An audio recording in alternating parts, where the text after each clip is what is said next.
The human they hired wasn't just help. Jacob Matthews stood at the tall iron gates of the Thalia estate, clutching the paper contract in his hand. The mansion looked like something out of another world, all gleaming towers and glass balconies that curved against the sky. It felt alive, as if it was watching him. Breathing with its own secrets, Jacob was only 32 years old, but he had already lived through too many failures. His research career had ended when the funding disappeared, his experiments half finished. He had drifted through biotech labs, therapy centers, and even ordinary jobs just to survive. Now he was here, about to work as a live-in assistant for a millionaire alien widow. The salary had been so high that he could not say no, but still, he wondered what he was walking into. The gate opened with a soft hum, and a voice from the intercom greeted him. "Lady Asara is expecting you." Jacob straightened his shoulders and walked down the long driveway, lined with strange glowing trees. When he reached the massive front door, it opened before he could knock. A tall butler stood there, not human, his skin a polished copper color and 4 strong arms folded neatly. "I am Pax, head of staff," the butler said, his voice calm and deep. "Follow me, I will show you to your quarters." Inside, the mansion was full of shifting artwork on the walls, pictures that seemed to move when Jacob looked twice. The floors shone with light like liquid silver, and the air smelled faintly of spice and ocean salt. Pax walked him through endless hallways, explaining as they went. "Lady Asara is Seruan. From the Proxima system, her husband was an ambassador, but he passed away last year. She stayed here on Earth with their daughter, Miss Liana." Jacob listened carefully, his heart already heavy when he heard the word daughter. He asked gently, "I was told she needs special assistance?" Pax slowed his step, his expression soft. "Yes. She is 12 Earth years, bright and curious, but she was paralyzed in a shuttle accident 3 years ago. Her father was lost in that same accident.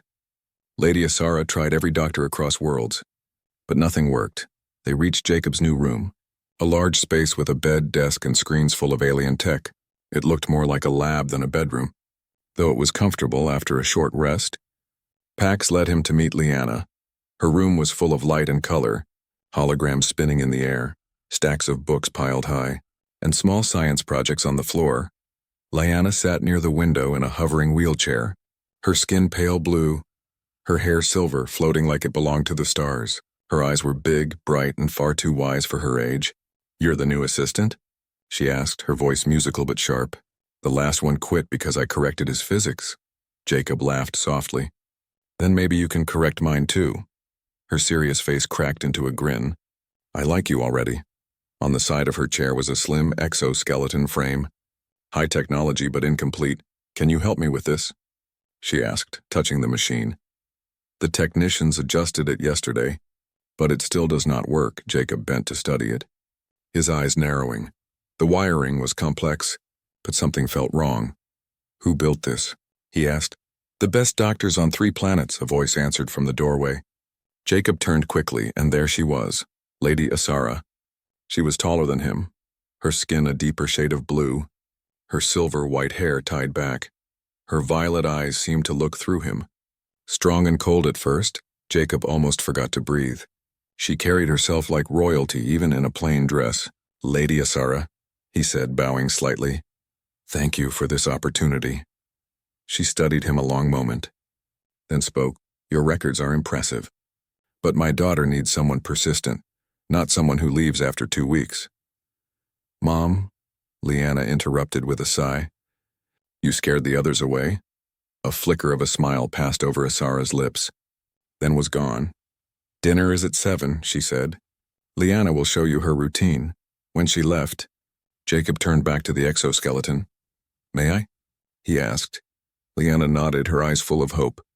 "It's supposed to help me stand, but the neural part always fails." Jacob traced the interface, his mind racing. He saw it immediately, the problem no one else seemed to notice. "This is tuned for human nerves," he whispered. "But your body does not work like a human's." Liana's eyes widened. "That is exactly what I told them." Jacob looked at her, and for the first time in years, she felt someone understood that evening. As Jacob sat alone in his new room, he opened his tablet and began searching through alien medical journals. He had studied neurobiology once back in his research days. Now that knowledge returned like fire in his veins. The doctors had failed because they treated her like a human. But she was not human. Her nervous system worked with light, with bioluminescence. He realized he could try something new, something no one else had dared. Jacob looked out the window toward the glowing alien city. He whispered to himself, "If no one else can help her, maybe I can." For the first time in a long time, Jacob Matthews did not feel like just a failed scientist. He felt like a man about to change everything. Secrets, journals, and bioluminescent nerves night came heavy over the Thalia estate, the alien towers glowing faintly against the stars. Jacob sat in his quarters, the lights dim, his desk already transformed into a small laboratory, wires, notes, and pieces of technology scattered like puzzle pieces across the surface. He leaned close to the holographic screen, studying Carowin anatomy diagrams. Each image revealed something the doctors had overlooked. Their mistake was simple but fatal. They treated Liana's nervous system like a human one, but her body was different. Her signals were not only electric, they were light bioluminescent pulses, alive with emotion as much as thought. Jacob whispered to himself. It's like they tried to fix the wrong language. He began sketching new circuits, imagining an interface that could translate, not override, not control, but listen. For the first time since his failed doctorate, his hands did not tremble, they moved with purpose. Guided by hope, if he was right, Liana would not just stand. She would walk, and if she walked, Lady Asara's world would change forever. The door clicked open softly, breaking his focus. Liana floated in on her hovering chair, her silver hair shimmering in the dim light. Her eyes sparkled with curiosity. "You're always working in here, Jacob. What are you hiding?"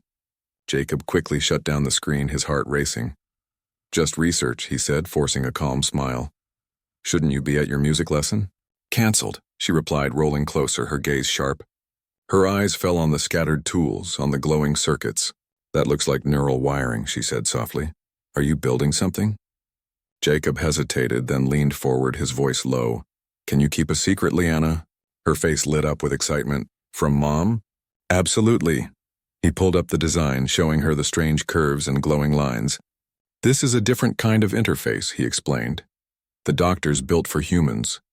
But your body is Carowin. Your signals are brighter, living." Her breath caught. "You're trying to make me walk again." Jacob shook his head gently. "I'm trying, no promises, but yes, that's the goal." Liana's eyes filled with tears she refused to let fall. Her voice trembled. "Mom has given up, Jacob. She doesn't believe in miracles anymore." "That's why we don't tell her yet," he said firmly. "No false hope, we wait until it works." Liana nodded, determination in her small face. Then a sly smile crept over her lips. "If you want to understand my mom, I can help." Later that evening, while Jacob helped her tidy her room, Liana accidentally knocked over a box. Several leather journals spilled across the floor. Jacob bent quickly to gather them, but froze when he saw the writing. "Are these?" "My mother's journals," Liana whispered, her voice almost guilty. "She doesn't know I keep them here. After Father died and I got hurt, she wrote everything down." Jacob shook his head. "These are private, Liana. I can't." "Just read the last entry," she pleaded, her eyes wide. "She's so sad, Jacob. Maybe if you understand her better, you can help her." That night, Jacob sat at his desk with one of the journals in his lap. He knew it was wrong, but curiosity pressed heavy on his chest. Slowly, he opened to the last entry. His eyes widened as he read the neat, flowing script. "The human assistant is different," Lady Asara had written. "He looks at Liana like she is a person, not a burden. Today I heard her laugh for the first time in years. He reminds me of Kalen. Not in face, but in spirit, stubborn, determined, dangerous to my heart." Jacob closed the journal quickly. His pulse thundering, she had noticed him. She had felt something too. The next morning at breakfast, Lady Asara returned from her off-world meetings. She carried herself with her usual grace, but her violet eyes lingered on Jacob for 1 second too long. "Thank you for your dedication, Mr. Matthews," she said calmly. "Liana has been brighter since your arrival." Jacob bowed his head, hiding the storm inside him. If she knew what he was building, if she knew what he had read, everything could shatter. That evening, Jacob worked late again, designing the first prototype. Liana appeared in the doorway once more, her voice hushed with excitement. "You know, Mom stares at you when you're not looking," she whispered. I read it in her journals, too. Jacob froze, the wires sparking faintly under his fingers. The house was full of secrets, and now he carried the heaviest of all. Hope, forbidden hope outside the alien stars burned bright. And inside, in a quiet human's hands, the future of an alien child began to glow. The plate will fall. The mansion was quiet when Jacob returned to his quarters that night. But inside his room, it was anything but calm. Schematics glowed across the holographic screen. Wires coiled like serpents across the desk, and Jacob's hands moved with unstoppable energy. For weeks he had balanced two lives. By day he was the polite assistant, helping Liana with lessons and chores. By night he became an outlaw scientist, stealing moments to design something the galaxy had never seen. His creation was not just a machine, it was a promise. A promise that one day Liana would not need the chair that bound her. Liana joined him often, sneaking in past midnight, her face bright with secret hope. Together they tested small signals, fingers twitching, toes flexing, tiny victories that felt like thunder. Each time the system responded, her eyes filled with tears. "Jacob," she whispered one night, "it feels like my legs are waking up." He smiled, his heart pounding with the same hope. Then soon, he'll stand. But hope was a dangerous fire, and secrets had a way of slipping through cracks.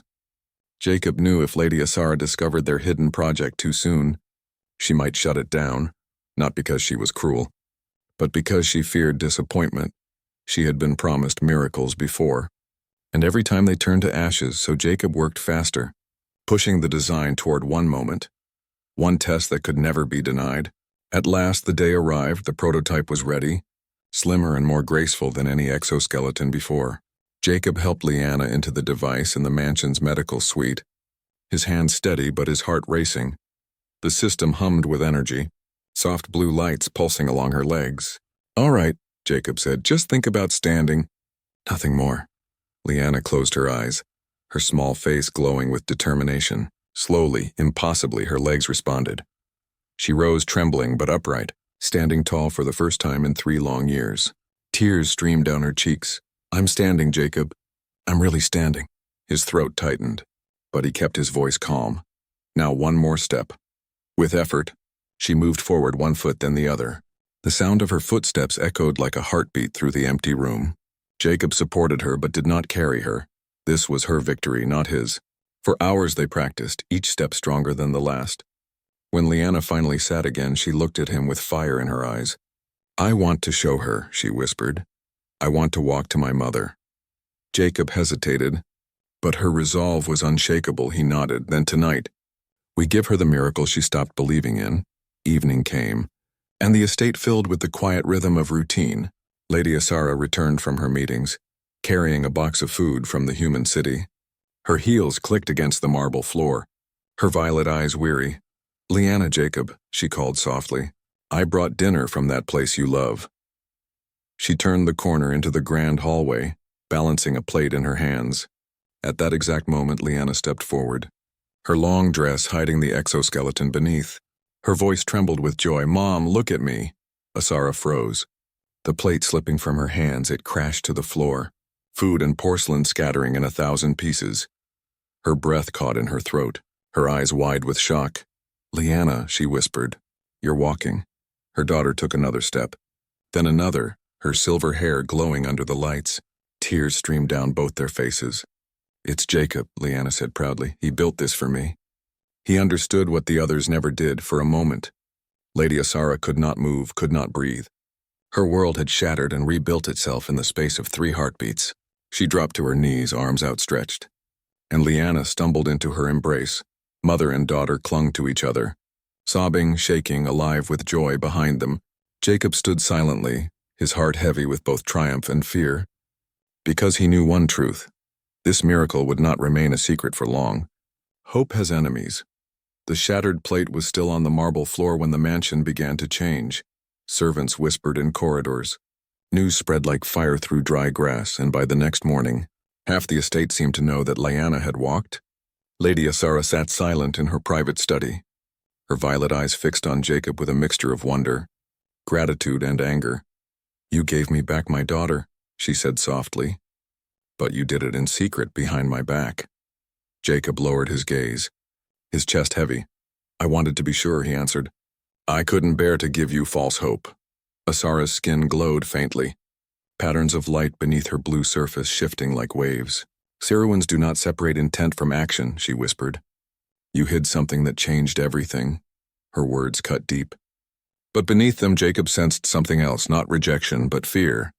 That evening, as Lyanna laughed in her room, trying new steps with the exoskeleton, Asara spoke in hushed tones to Pax. We must prepare for visitors, she said. Word will not stop at our walls. And she was right. By the next day, encrypted messages poured into her office. Investors, rivals, even government officials, all demanding answers. But one message froze her blood, Norin Kallax. The rival who had circled her empire for years requested a private meeting. His words were polite, but underneath, Jacob could hear the threat. Kallax specialized in medical technology. He had poured fortunes into failed treatments for Saruan paralysis. If he learned Jacob's design worked, he would not stop at negotiation. He would take it by force. That night, Jacob swept his quarters with a handheld scanner. The results chilled him. 3 hidden devices blinked red in his hands. Surveillance bugs freshly planted. They're already watching us, he muttered, showing Asara. She clenched her fists, her skin pulsing with bright, angry light. Kallax, she said, her voice like steel. He moves fast. Too fast. Jacob nodded grimly. He knew before Lyanna walked into the hall, which means someone has been leaking from inside these walls. Together they sat in the dim glow of the study. The silence heavy with unspoken fear. Jacob laid 2 schematics on the desk, one glowing with the true design, the other with a hidden flaw. This one is real, he explained. This one is bait if they steal it. It will collapse under stress. Asara studied him. Her eyes unreadable. You're planning to deceive Kallax? Jacob's jaw tightened. If he thinks he's clever, let him choke on his own theft. Humanity has learned to fight with tricks, not armies. Lyanna rolled into the room quietly, her voice small but firm. Then I'll help, she said. If he wants to watch, let him see me stumble. Let him believe it's not ready. Jacob turned toward her, shocked at her bravery. You're 12, he whispered. You don't have to. But her eyes were steady, shining with the same fire her mother carried. He stole my father's life, she said. He won't steal mine. The next morning, the estate was polished and quiet, but tension hung in the air like storm clouds. Lady Asara stood in the hall in a flowing black gown, her posture regal, her expression cold. Jacob waited beside her, his heart hammering as a sleek shuttle descended onto the private landing pad. The doors hissed open and Norin Kallax stepped out tall, his midnight blue skin gleaming, his eyes sharp as blades. Lady Asara, he said smoothly. I hear your daughter is walking again. Asara's jaw tightened. And I hear you are too curious about things that do not concern you. Kallax's smile was slow, predatory. Oh, but they do concern me, he replied. After all, miracles must be shared, don't you think? Jacob stood still, every muscle tense. He knew this was no longer about science or medicine. This was war, and hope had enemies. Bait the wolf. The air inside the mansion felt heavier than usual. Guards lined the halls. Servants whispered behind closed doors. And every corner seemed to carry an echo of fear. Lady Asara sat in the grand reception room. Her face carved from ice, Jacob stood just behind her, his tablet clutched tight. While Lyanna waited in her chair, hidden in the shadows, the sound of footsteps came first, steady, confident. Then the door opened. Norin Kallax entered with 4 associates, their long coats hiding tools and scanners. He bowed slightly, his smile sharp as glass. Lady Asara, he said, thank you for allowing this inspection. Asara's violet eyes burned, but her voice was calm. My daughter is not a specimen, she said. But if proof is what you seek, then you shall see. Kallax's gaze flicked toward Jacob, dismissing him almost instantly. A human, he said with a smirk. So this is the miracle worker? Jacob held his tongue, his expression unreadable. Kallax's men spread out, placing scanners along the walls. Every move rehearsed, every gesture a theft in disguise. Jacob exchanged a glance with Asara. Both knowing the truth, the wolf was inside the house, and they had to play the game. Lyanna rolled forward into the light, her silver hair catching the glow. Kallax's eyes narrowed as he studied her. So the crippled child stands again, he said softly. Let us see. Jacob's jaw clenched, but Leanna raised her chin proudly. With his help, she activated the exoskeleton. The soft hum filling the silence, she stood, wobbled deliberately, then steadied herself. Her first step was slow, heavy, her second one trembling. "See?" Jacob said quickly. "The system is unstable. It needs calibration." Kallax's men scribbled notes. Their scanners humming, they believed the lie for nearly an hour. Leanna performed the act. She stumbled, winced, even pretended to fall once. Jacob pretended to panic, rushing to steady her. While Asara kept her mask of cold formality, every detail was bait and Kallax swallowed it whole. One of his engineers whispered, "It is imperfect but promising. We must obtain the schematics." Kallax's smile widened. "We will." Jacob stepped forward, pulling up the fake files on his tablet. "These are the designs," he said, his voice steady. Kallax leaned closer, his eyes glittering with greed. "You are clever, human, but cleverness will not protect you." Jacob met his gaze without flinching. "Sometimes it does." The inspection ended, and Kallax's party finally withdrew. But as he left, he turned at the door, his voice low and venomous. "Miracles attract attention, Lady Asara. Be careful what you keep hidden. Some treasures are too bright to remain yours." Then he was gone, his shuttle lifting into the night sky. Silence returned to the mansion, broken only by Leanna's soft laugh. "Did you see his face when I pretended to trip?" she whispered. Jacob smiled faintly, but his heart remained heavy. Kallax had not been fooled, not completely. The wolf had tasted the scent of prey, and he would return.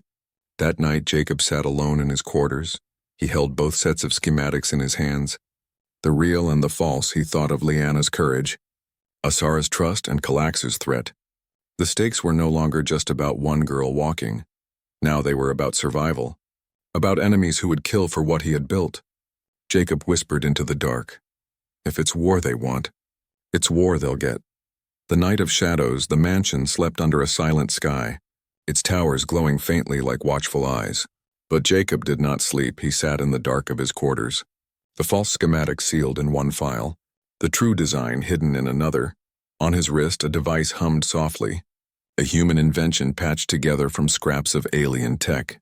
It was a trap, one only a desperate mind could create. And tonight it would be tested. Just after midnight, the first alert came. 6 intruders breached the perimeter, disabling the outer security grid as if they had done it 100 times. Jacob's device blinked once, twice, then sent a silent signal to his pocket. "They're here," he whispered into the comm. Across the mansion, Lady Asara woke instantly, her violet eyes flashing with light as she armed herself. Leanna, already waiting in her secured room, pressed her lips together, her small fists clenched. "Don't worry. Jacob said I'd be safe," she whispered to Pax, who stood guard like a wall of copper steel. Through the cameras, Jacob watched Kallax's men move like shadows. Their tools cut through locks with soundless sparks, their scanners hunting for one target, Leanna. They reached her bedroom, slipped inside and leaned over the bed. But the girl they tried to lift was no girl at all. It was a projection, a perfect hologram breathing softly, tricking even trained eyes. The intruders didn't realize their mistake until Jacob pressed a button. Vents hissed, filling the halls with an invisible cloud. A human-made compound harmless to his lungs, but toxic to Saruan muscles within seconds. The infiltrators stiffened, frozen statues in the dark, eyes wide with panic. Jacob pulled on a mask and moved through the halls, his steps steady. Asara joined him, her skin glowing with fierce light. A warrior queen in the shadows. They passed one paralyzed intruder after another, their bodies frozen mid-motion. "This is only the beginning," Jacob muttered. "The wolf himself will come." And he was right. Moments later, another shuttle landed on the private pad, sleek, black, and hungry. Norin Kallax stepped out, flanked by 2 more guards, his confidence unshaken inside the mansion. His face hardened when he saw his team standing helpless, trapped in silence. "What is this?" he roared. "What trick is this, human?"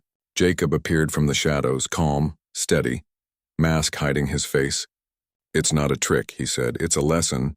Sometimes prey bites back." Kallax's eyes narrowed, his midnight skin pulsing faintly with rage. "You think you can stop me with toys?" he hissed, but outside lights exploded across the estate. Human embassy guards poured in from the west. Saruan trade enforcers stormed from the east. Kallax's smile faltered as he realized, too late, He was surrounded. Lady Asara stepped forward, her voice ringing like thunder. Norin Kallax, you are accused of sabotage, espionage, and attempted kidnapping. Kallax spat at the floor. Lies, but Jacob raised his wrist device, replaying the captured feed of the intruders sneaking into Leanna's room. The images flickered across the wall. Undeniable proof. Kallax's guards reached for their weapons, but they were forced to their knees by enforcers. The wolf had walked into the snare, and now he would not walk out. Leanna rolled into the hall at that moment, her silver hair shimmering, her legs hidden beneath her long dress. She looked at Kallax, her eyes blazing. You tried to steal my life once, she said, her voice steady. But you failed. And you will fail again? Kallax glared at her. But for the first time there was doubt in his cold eyes. Asara placed a hand on her daughter's shoulder, the glow of her skin softening. Go back to your room, Leanna, she whispered. Tonight is for justice. Jacob stood tall, watching as Kallax was dragged away. But even as victory settled across the mansion, he felt the weight of what had just begun. Kallax was powerful, but men like him always had allies. And now the universe would know that a human had done what alien geniuses could not. He had given a paralyzed child her legs, and that miracle painted a target on them all. When humans changed the stars, the mansion felt different after the night of shadows. The walls no longer echoed with fear, but with something stronger. Hope, yet beneath the surface, danger still lingered. Norin Kallax had been dragged away in chains, his empire already crumbling. But everyone in the galaxy now knew the truth. A human had done the impossible within days. Requests flooded in from across star systems. Ambassadors, doctors, and leaders begged for Jacob's design. The exoskeleton had become more than technology. It had become a symbol, a bridge between species. And symbols were worth wars.